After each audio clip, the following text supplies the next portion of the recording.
I've always viewed Water on Phonology album as a turning point for the group on the listeners end. It showed a side of the group and a side of Tariq that was more personal, and opening up emotionally on the record. Has Tariq overall become more personal in his writing, or are you guys opening up more in the style? Well, Water, yeah, I'm glad someone recognized that, and not just like, oh, that song y'all do, like chaotic noise. No. Well, number one, Malik is back on this record. Really? That's the surprise, yeah, and in crazy form. Am I allowed to let that out, or do you want me to? No, it's off the record. No, you come to the thing tonight. There's a lot of fans wondering about Malik. I mean, Malik is the heart of the Roots. Like, the balance of Tariq and Malik was definitely, Tariq was the more virtuoso MC, battle MC. He is, his style is impeccable. Malik was the heart of the group. I mean, if you actually take time to listen to what Malik says, like, he'll say some ill shit about how fucked up his life is. And he, Lesson Part 3 is a classic of the Come Alive album. Thank you, man. Yeah, but he gets 3 spots here, and wow. Here I Come, he addresses all that shit. Like, he addresses everything from his drug addiction to, he addresses all that shit on this record. So, this is a step further. I'll say if Phrenology was Tariq coming out of his, if being a battle MC was his shield, he sort of side by side with it on Phrenology. He kind of let it go and took one step forward on the tipping point. This is like 4 steps ahead, Wow. I don't think, it would just be unnatural for him to go like, how his mic prowess is, and then 3 seconds later, save the Dolphins. Yeah. You got to take baby steps to that. Transition.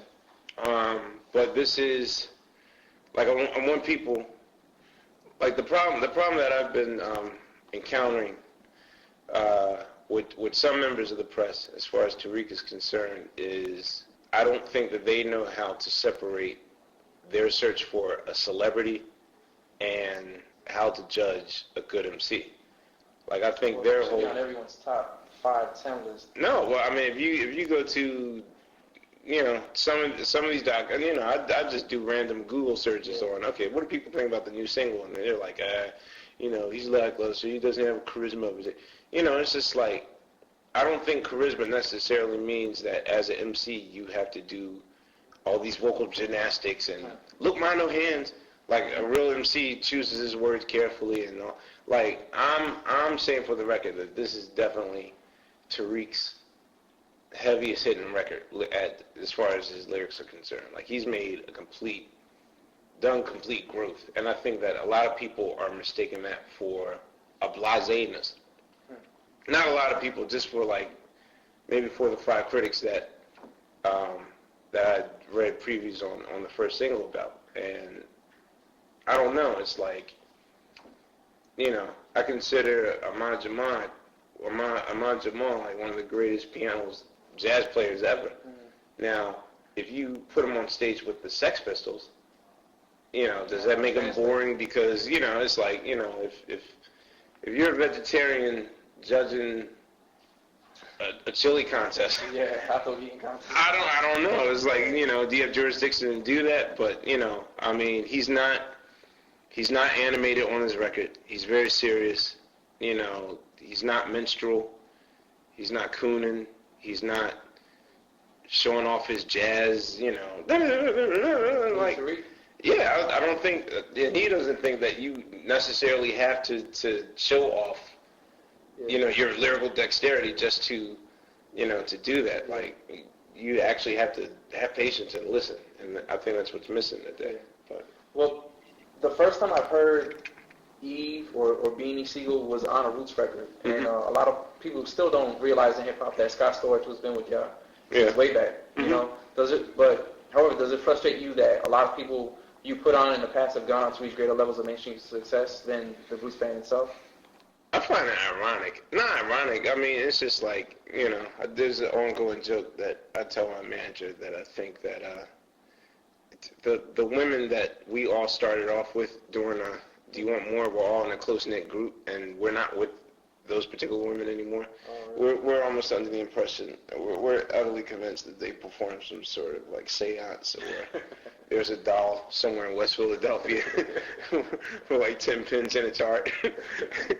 We're sitting here like, okay, Scott has a $12 million yacht, and you know, my cable just got cut off last week. No, I mean, it's just the nature of what it is. Like, the thing is, it really depends on what your measure of success. And then, I'm going to be honest with you. I mean, there are times where, like, I'll be like, God damn, what the hell did I do to deserve this? Like, why can't I catch a break? But then again, it's like, not many hip-hop artists can say, you know, here is my 9th great record. Exactly. Here's my 10th great record. I mean, there are hip-hop acts that made 10 records. Not great. But clearly, you know, after the second or third record, it's like, okay, they jumped the shark. I don't like them anymore.